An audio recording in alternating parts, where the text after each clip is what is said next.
quiero compartir con ustedes algunas cosas. En Aymara, la base de nuestra presentación está en nuestro idioma ancestral, el Aymara. Sé que muchos ya no tenemos mucho dominio, pero está basado en eso.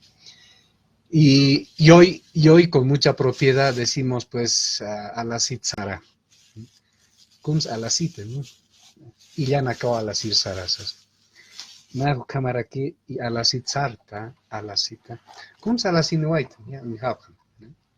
Entonces, acá y ya acaba la cita. Lo que uno hoy día puede comprar es abundante. Y miren esto es un tomate. Bueno, aquí estaba, que dice acá el arroz, ¿sí? Aquí están las habas digo no, es el maní, ¿qué se llama? Aquí están las habas, aquí está el otro maní, está la semola, ¿sí? Está el trigo, perdón, estoy agarrándomelo. Miren, todo lo que uno puede conseguir, el homo, el detergente, la leche, gloria. Aquí hay una sardinita, ¿sí? Aquí está la cajita de refrescos. Tenemos más arroz. Y lo que, miren, hasta el fósforo, ¿no es cierto? Y lo que uno no puede dejar de comprar, ¿sí? La sal. Miren, hilla de chuñuilla, el fideo, que está el arroz, la quinoa, está los elementos de cocina, ¿no? Está aquí varias cosas. Miren, más sal, más trigo, lentejas, ¿sí? El papel higiénico, que está chuño otra vez, que está la papa. Bueno, estoy poniendo un poco así. Miren, los costales de harina, de arroz, y la bolsita. Jampatito. Está, mira, hasta las plantitas son una hilla para nosotros, ¿sí? Ancarilla, utailla, ¿sí? Y obviamente corteilla. ¿Sí? Todo lo que uno hoy día puede comprar, han visto. Es esta la razón por la que muchos han dicho esta fiesta es abundante, claro que es abundante, y enseguida vamos a ver a qué también le llamamos, pues abundancia, ¿no es cierto? Y eso tiene que ver precisamente con el concepto de la illa, que es a lo que yo quiero tratar de enfocarme en esta presentación, porque pasa que eh, esta, esta forma de cómo nosotros hoy en día nos llevamos, no sé si se puede ver la presentación, Richard, si me apoyas, que no sé si lo veo. Ah, sí se ve, ok. Entonces, nosotros estamos, a ver, ahora sí, estoy tratando de acomodarme yo también a este esquema ya.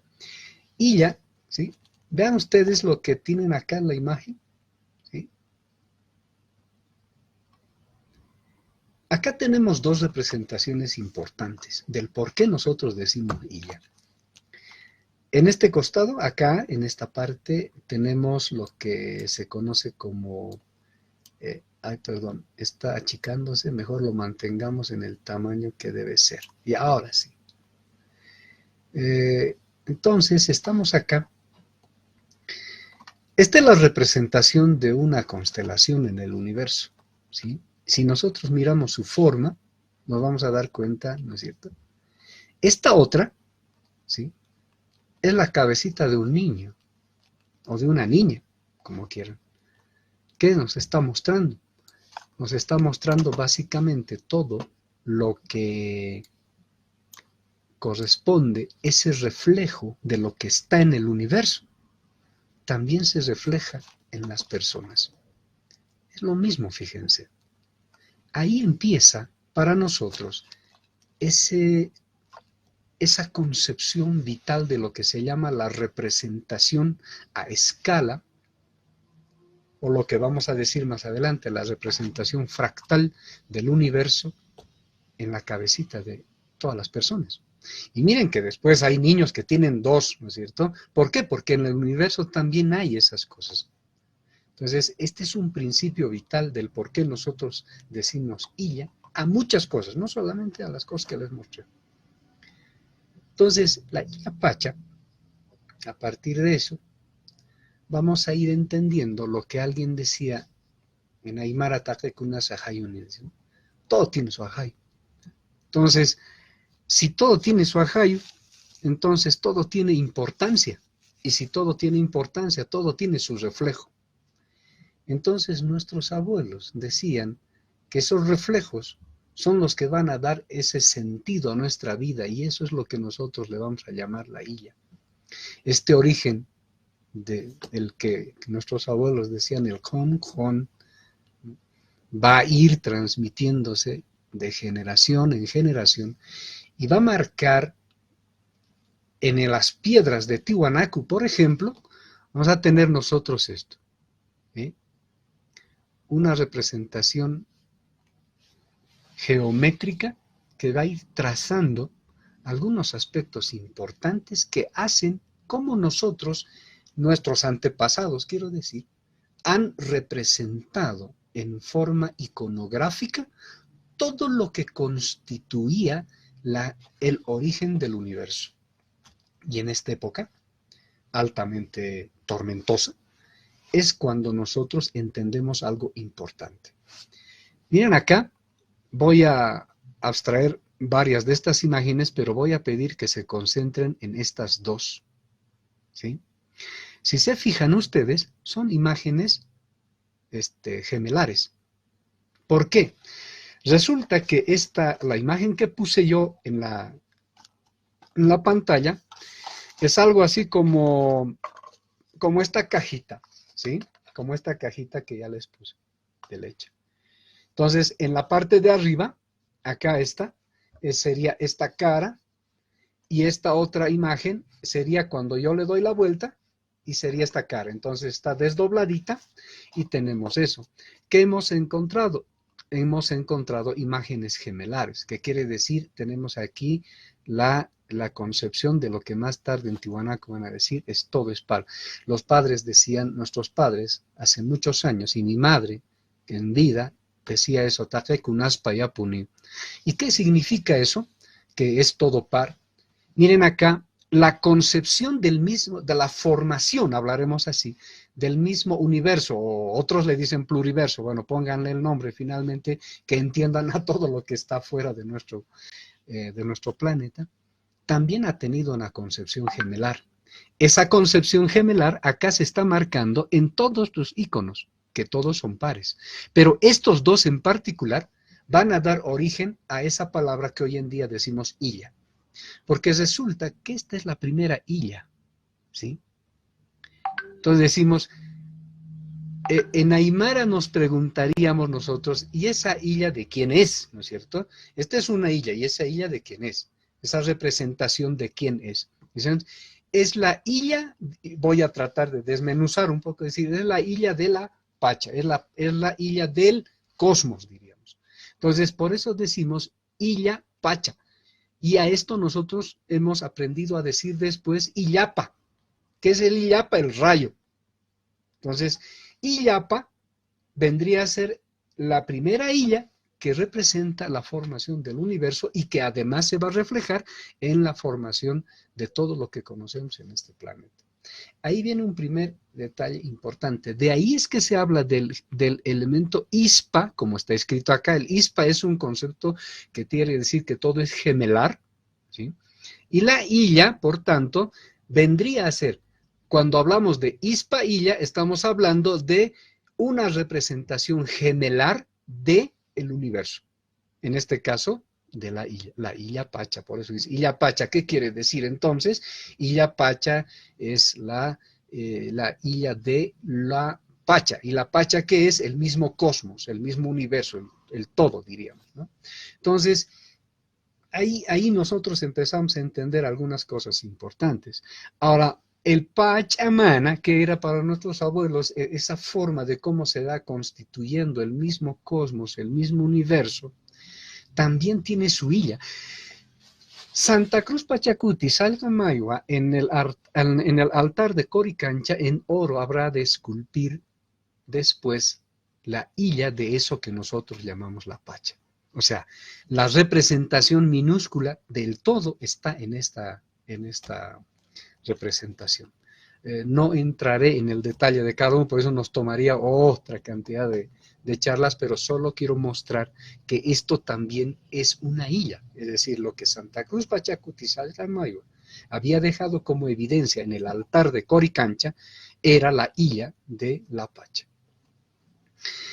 Más adelante nosotros hemos trabajado matemáticamente y hemos aplicado un concepto similar que en ciencia se conoce como el fractal, la teoría fractal. Y hemos construido este fractal a partir de todo lo que hemos visto hasta este momento en términos iconográficos. Entonces, esta vendría a ser una construcción matemática geométrica de un fractal que nosotros le hemos llamado la illa fractal, ¿no?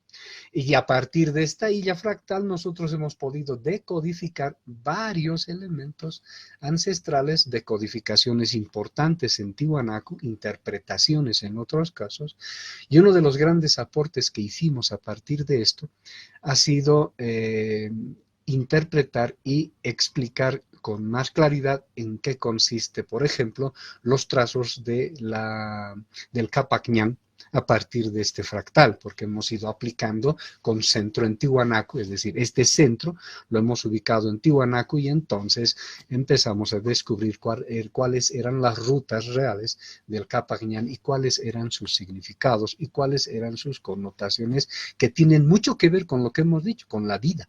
¿Sí? Es decir, la formación del universo y la vida en el planeta tiene mucho que ver después con lo que se ha venido a llamar después el Capac Ñan. El Capac Ñan, por tanto, viene a ser también otra illa que representa esta vez la estructura de cómo se forma la vida en el planeta Tierra donde nosotros nos desenvolvemos, ¿no?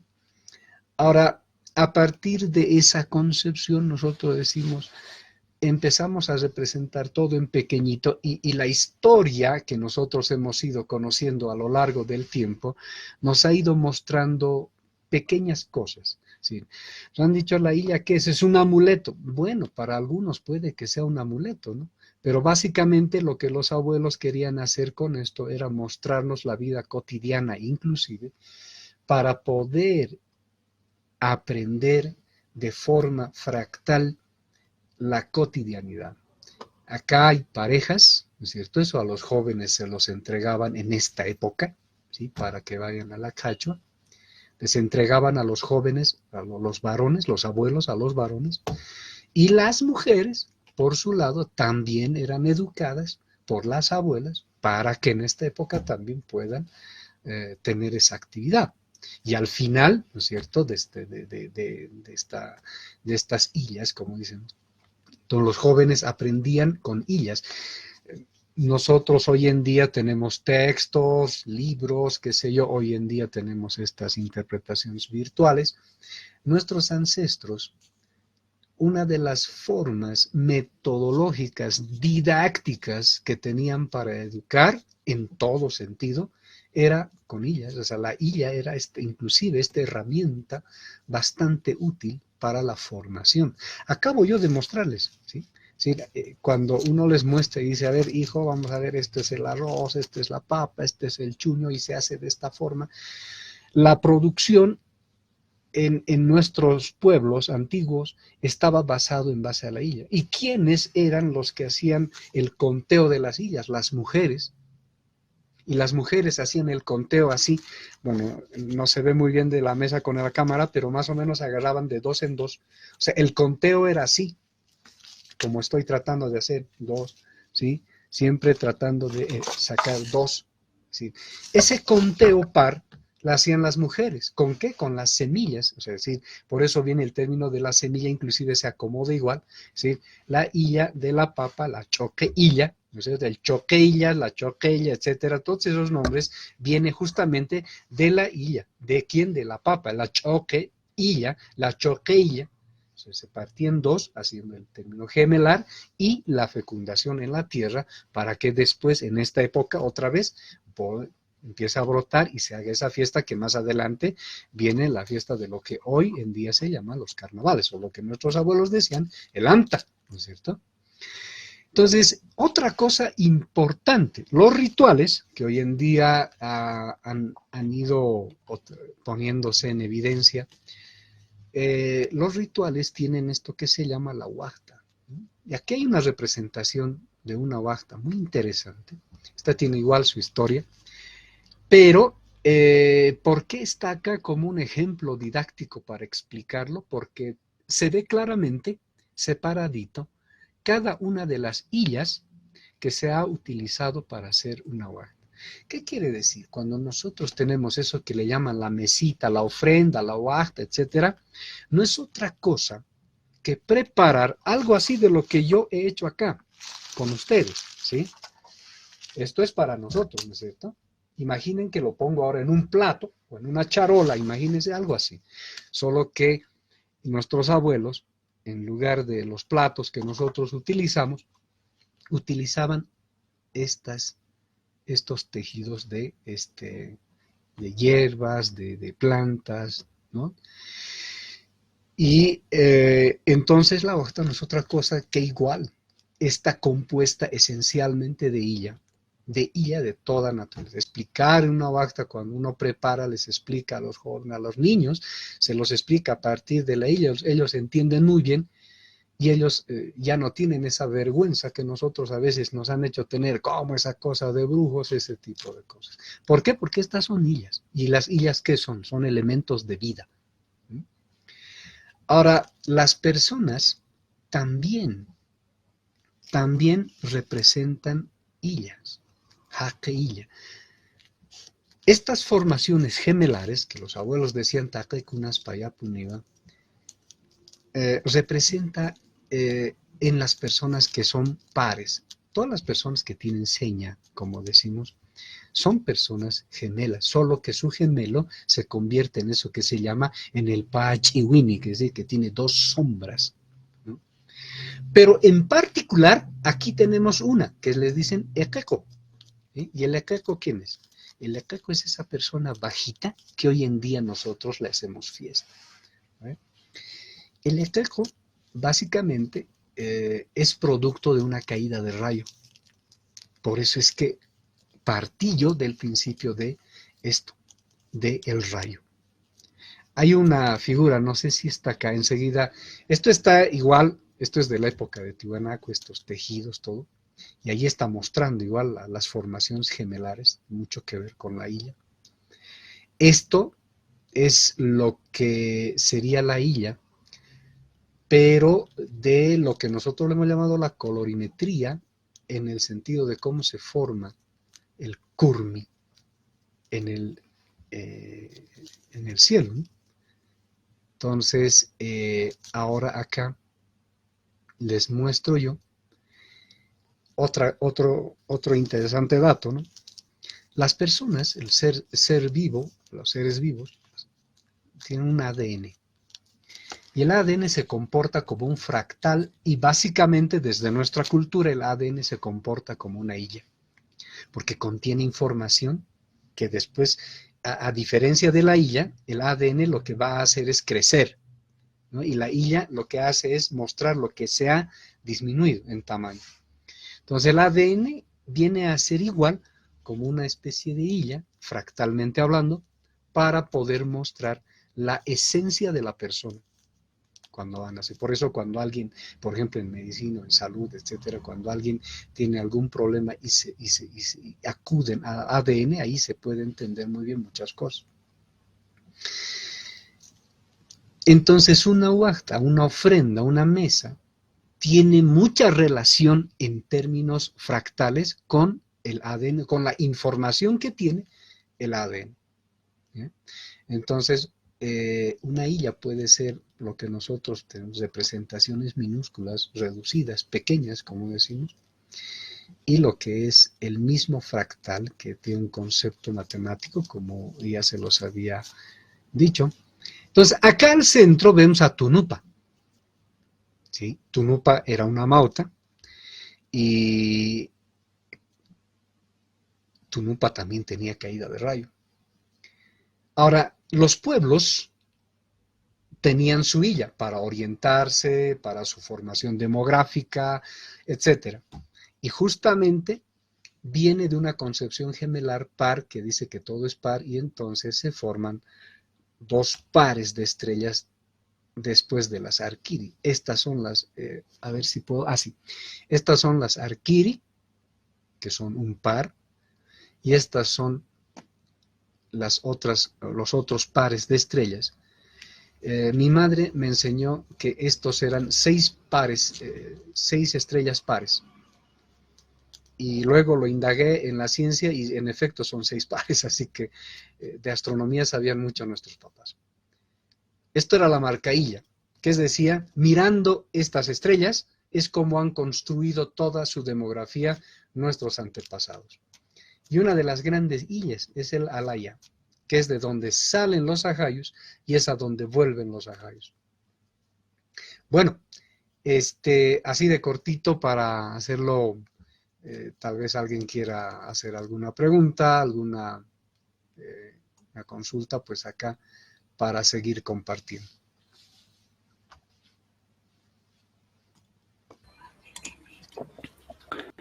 Muchas gracias, Félix, por la exposición tan puntual que has realizado.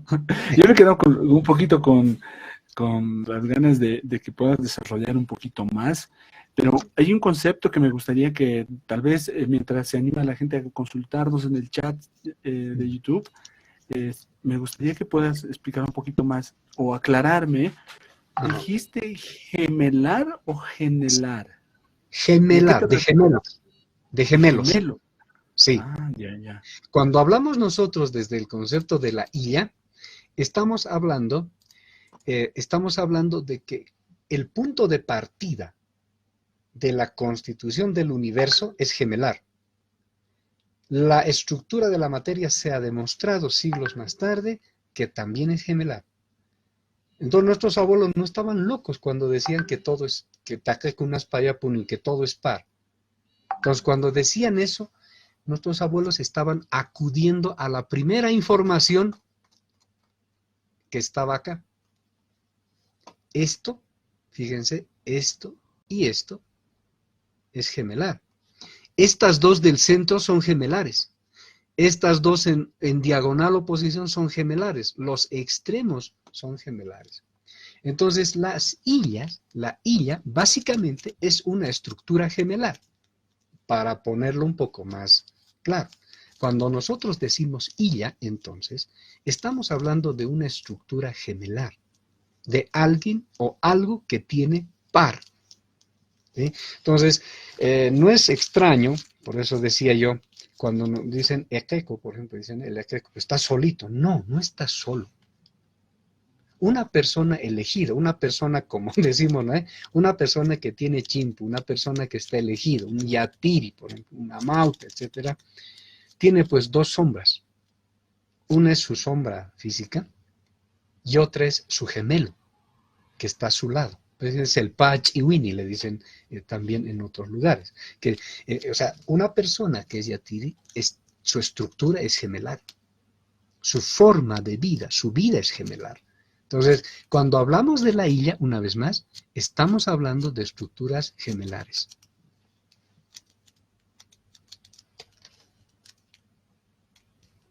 Ahora sí, dentro de esta relación a la que las mencioné, ¿cómo vinculamos entonces esto de la illa con la hispaya? ¿O qué tipos de elementos energéticos habría en este caso? Claro, cuando nosotros decimos hispaya, estamos juntando estas dos palabras, hispa, illa. O sea, lo estamos describiendo de la manera más clara posible. La illa ya es un par, pero cuando decimos ispa illa, estamos diciendo que además puede fecundar. Por eso a la papita le dicen ispaya, ispaya. Entonces, illa, ispaya es reiterar lo que ya está reiterado. Cuando yo digo illa, ya he dicho todo. Pero si digo ispa illa, estoy reiterando que la illa es gemelar. ¿Sí? Illa, ispaya, estoy volviendo a reiterar que es illa. O sea, gemelo, gemelo, gemelo, más o menos. Estoy utilizando los términos así, ¿no? Entonces, cuando yo digo illa, ya estoy diciendo gemelo. Y cuando digo ispa, es gemelar. ¿Sí? Por eso a las guaguas cuando nacen gemelos, dice ispa guagua. Dice, son dos gemelos. Son dos personas iguales. ¿No? Entonces, la ispaya no es otra cosa que unir estas palabras, que es lo que nuestros abuelos decían. Nuestro lenguaje es así. Nuestro lenguaje es algebraico también. Se separa, es decir, se forma en partes. Por eso puedo decir yo ispa, illa, o puedo decir ispaya, ¿no? Que sería lo contraído. Entonces, tiene esa grandeza nuestro idioma. Entonces, sigue siendo lo mismo. Normalmente eso se lo conoce a la papita que van a sembrar. Cuando le hacen en algunos textos hacen referencia a que la illa o la ispaya, uno hace referencia a elementos materiales y al otro, o sea, inorgánicos si quieres, y al otro orgánicos. También he escuchado eso. ¿Qué opinas tú de eso? Claro, es que nuestros abuelos, por eso al empezar yo decía, Takekunas Ahayunil, todo tiene Ahay. Nosotros, en un momento pensamos que nosotros somos ese problema que Europa ha tenido de quién tiene alma, eso nosotros no lo hemos tenido nunca como cultura, ¿sí? Porque para nosotros, además de nosotros, los animales tenían su ajayo, las piedras tenían su ajayo, los alimentos tenían su ajayo, todo tenía ajayo. Por eso, inclusive, ya en la era moderna, y hablando un poco de esta época, uno se compra un coche, ¿y por qué le pone pues nombre y tiene padrino y lo bautiza, ¿no ve? Porque asume, entiende que tiene también en algún momento su ajayo. Entonces, claro que es eso, uno puede decir, pues está loco. No, no, no. En nuestros lugares, por ejemplo, al televisor le hacen ropita. ¿Por qué? Pues es un televisor. En las empresas, ¿qué dicen, por ejemplo? ¿No? Que descanse la máquina. ¿Y cuándo le hacen descansar? En carnavales. Pero las máquinas están hechas para trabajar todo el tiempo. ¿Pero por qué las hacen descansar? Porque asumimos subconscientemente, a partir de estos principios, que todo tiene ajayo. Y entonces les hacemos descansar. Solo en Bolivia, las personas en las empresas, pues y eso ya por experiencia laboral, dicen hay que descansar la máquina. Solo acá en Bolivia se usa ese término. Qué interesante, hermano. ¿Sabes qué? Hay un elemento, a partir de una pregunta que nos hicieron en YouTube, que nos ayuda un poquito, que no sé, te lo comparto. A veces estos elementos sumamente teóricos, ¿no? Y al nivel en el cual estamos hablando ahora, pueden entenderse difíciles de llevar a la práctica, ¿no? Y ahí viene la pregunta que lo mostramos en pantalla de Gloria, parte del equipo de Pachacamani. Dice, ¿cómo recomiendas que la gente pueda comprar sus illas gemelar en relación a la cita? Ya. Estoy leyendo también la pregunta, ¿no?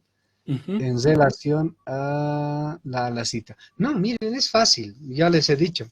Miren, les voy a poner un ejemplito. No sé si lo ven bien. Creo que ahí, ¿no? Dice sí. Chuño. Chuño dice. Muy bien. ¿Este otro qué dice? Chuño también. Ahí están los pares. He hecho pares. ¿Sí? Entonces la illa te está diciendo, haz pares. No hagas así. Haz pares. ¿Sí? Nosotros, en la formación, por ejemplo, nuestros niños cuando nacen, cuando están en casa, utilizan las dos manos. Cuando van a la escuela, pierden una mano. ¿No es cierto? Y todos hemos extraviado una mano. Esa es una forma. O sea, vayan y cómprense de a dos. Eso es lo que quiero decirles. Aquí tratando de responder a al que nos ha preguntado, ¿no? Dicen, ¿cómo recomiendas que la gente pueda comprar sus sillas gemelares en la relación en la cita? Eso, vayan a comprar de 2 en 2, ¿sí? Está, 2 saquitos, ¿sí?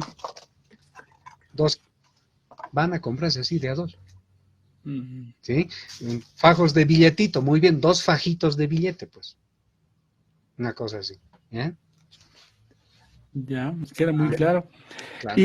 Y otra pregunta también, también de Gloria dice, el espíritu de la cita,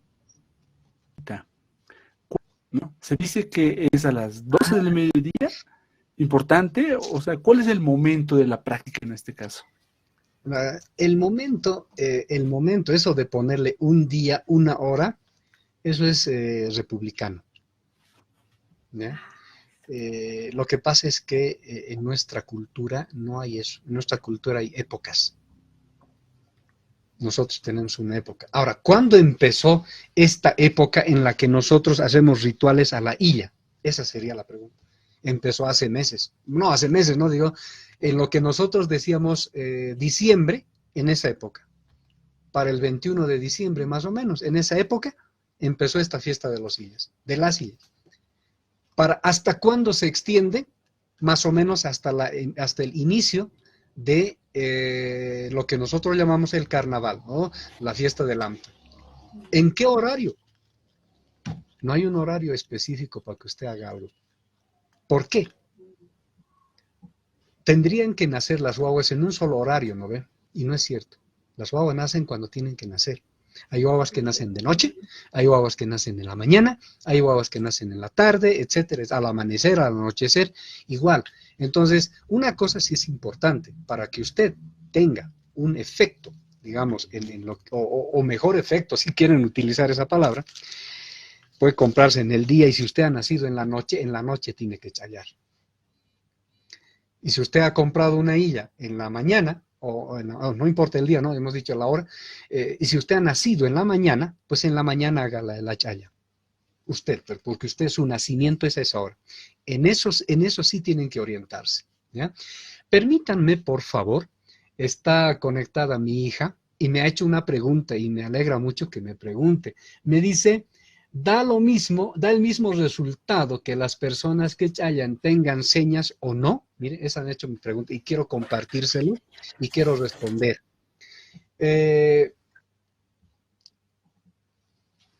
Cuando una persona compra y lo hace chayar en la feria, digamos, eso está muy bien.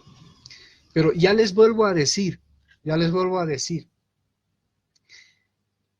no es exclusivo el chayar de las personas que tienen seña. A las personas que tienen seña se harán cargo de cosas grandes, digamos, una casa, no sé. Pero una persona que se ha comprado algo, se la puede chayar. ¿En qué momento? Ya se los dije, en el horario de su nacimiento. ¿Sí? Entonces, si tú naciste alrededor de las 10 de la mañana, a esa hora tienes que chayar tus illas. ¿Por qué? Porque esa es tu hora de nacimiento. Hemos dicho, las personas nacemos como illa también. Entonces, ese es tu horario para chayar, independientemente de que tengas o no tengas seña. ¿Sí? Esa es la respuesta. Excelente, excelente, Félix. Es que realmente cuando llevamos el tema de... Es que es un vaivén, ¿no es cierto? Toda la acción que tú estás haciendo es a partir de relatos de la tradición oral de tus padres, ¿no? Y de muchos abuelos ahí. A partir de eso se trabaja esto un poco conceptualizando algunos elementos, vinculando con lo que mencionaste como el fractal. Y la idea es devolver nuevamente al saber cotidiano y reforzar de la práctica que hacemos. Porque el peligro muchas veces de teorizar demasiado las cosas es que se desprende de esta realidad práctica que tienen las comunidades. En este caso, para el pueblo aymara es eso muy fundamental, ¿no? No ser solamente de hablar, sino de practicar. Sí, el intento de este tipo de explicaciones es por lo siguiente. Uno, porque uno lo puede explicar de otro modo. Yo estoy dedicado a educación también. Y he escuchado hablar a muchos educadores decir que nuestro conocimiento no es científico, ¿sí? Yo estoy tratando, aquí en breves minutos, de demostrar que el conocimiento de nuestros antepasados tiene categorías científicas, y no es el único lugar que lo digo. En varios lugares he dicho que el conocimiento de nuestros antepasados tiene categoría científica. El problema es que nosotros nos hemos quedado con una sola categoría. Esa es nuestra limitación. Cuando nosotros pasemos a entender que hay más de una categoría científica, vamos a darnos cuenta que la vergüenza que sentimos por nuestros conocimientos nos va a hacer perder mucho. Y el momento en el que nosotros empecemos a darle el valor de las categorías científicas que tienen, vamos a ganar mucho también. Excelente. ¿Sabes? Y Félix, lo que acabas de mencionar se conecta con lo que Pedro Sarabia nos está preguntando en YouTube. Te lo comparto. Sí, dice, con respecto a las sillas. Gracias, Pedro. A las illas, representación, información para educación. ¿Cuál illa sería aprender más de los pueblos antiguos? Bueno, este es el momento interesante, ¿no? Hoy en día todos se compran títulos profesionales, hasta yo, ¿no? Se compran tesis, y eso está bien, las libretas de los chicos, está bien. Esto es una illa importante, ¿sí? Porque hay que callar, ya saben en qué horario. Muy bien. Y hasta hay que llenar, ¿no es cierto? Y hay que llenar eso, decir, mira, para que se cumpla. Ahora, ¿qué otra illa es importante para educar? ¿Sí? En la UTA una vez nos hemos hecho esta pregunta y hemos llegado a que la illa del cóndor es una illa importante. ¿Sí? La illa del cóndor es importante para orientar esto que le llamamos educación. ¿Sí? La illa del puma es otra illa que orienta bastante en educación. ¿Ya? Esto igual tiene una explicación porque el cóndor, ¿sí?, tiene una forma de desenvolverse en su entorno que hace mucho a lo que nosotros le llamamos la producción. Una educación que no va a nada no tiene sentido, una educación tiene que ir a algo. Y la educación de nuestros abuelos iba a la producción y a la sobreproducción además. ¿Y por qué el cóndor? El cóndor hace el co cuando se reúne para entrar con. ¿Y qué hace eso? Está diciendo que lo importante también está en la alimentación. ¿Y el puma por qué? Porque el puma es capaz de trascender de día y trascender de noche. ¿Sí? Y puede estar en un ambiente y puede estar en el otro. Y la educación necesita eso. Necesita esa camasa de poder empezar a trascender diferentes escenarios para que pueda formar. Interesante su pregunta. Sí, y de hecho me recuerda muchísimo eso a la práctica, o sea, la relación que tenemos con las illas, cómo se mueven de esta época, y también en agosto, por ejemplo, cuando hacemos nuestras mesas, ¿no? Hacemos la huacta, la locta, incorporamos diferentes figuras, en este caso de dulce, ¿no? Que ya son illas también, ¿no? Y están presentes justamente el cóndor.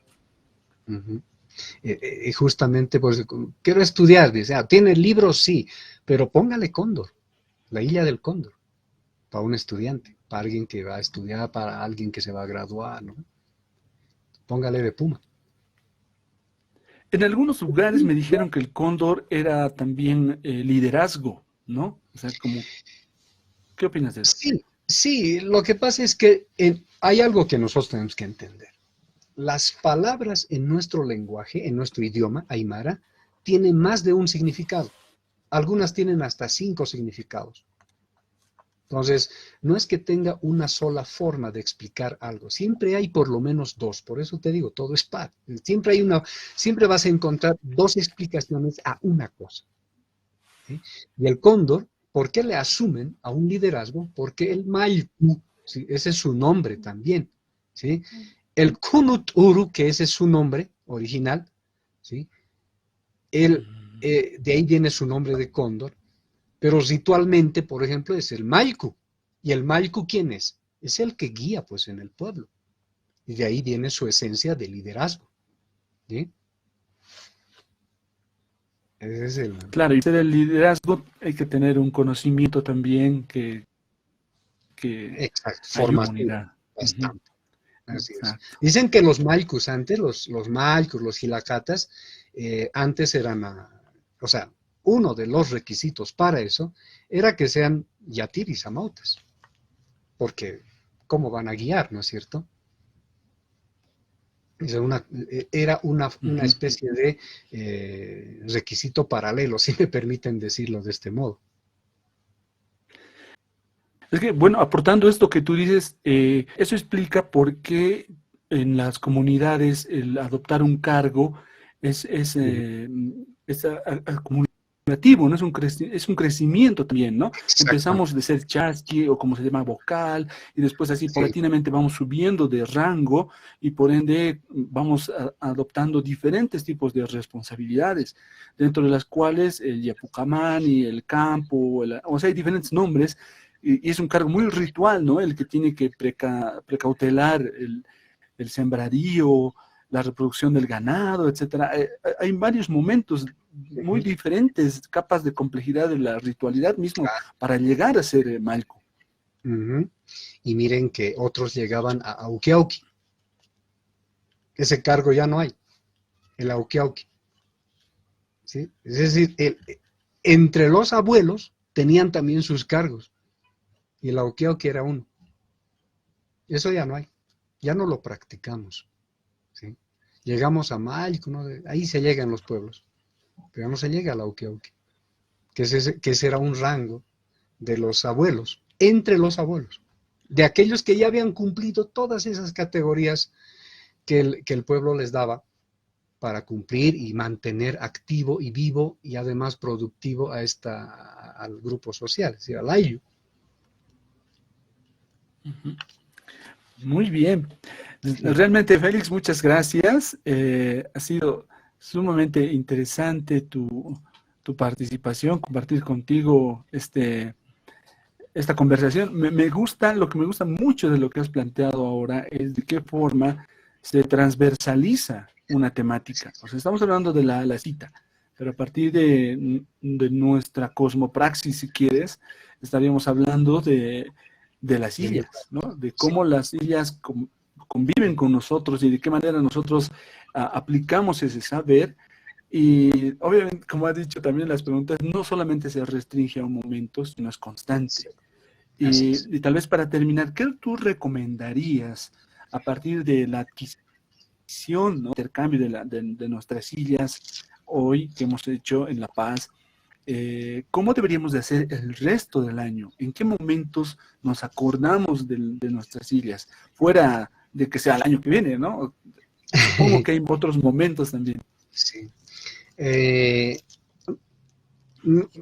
por alguna razón, nuestros antepasados y hasta nuestros días, eh, se dice siembra anterior, siembra actual y siembra futura, ¿sí? Naira sata, kepasata, taipisata, dice. ¿Qué significa esto? Que las illas pueden ser utilizadas en todo tiempo. ¿Cuál sería la razón? Pues hoy en día las razones son inclusive de sanidad. Y no olvides, en la pandemia hemos acudido a nuestras sillas, las plantas medicinales. Si no hubiera sido por esas sillas, no hubiéramos sobrevivido como sociedad. Y el gobernante de entonces lo admitió. Dijo, si la gente está sobreviviendo en este país no es porque el gobierno hace algo, sino es porque la gente acude a sus conocimientos. En cualquier momento nosotros podemos acudir a la IA. Por eso yo lo relacionaba con el ADN, porque en cualquier momento nosotros podemos acudir a esa información genética. ¿Para qué? Para resolver algún problema de salud, por ejemplo. Lo mismo hacemos. ¿Y en qué momento acudimos nosotros a una IA?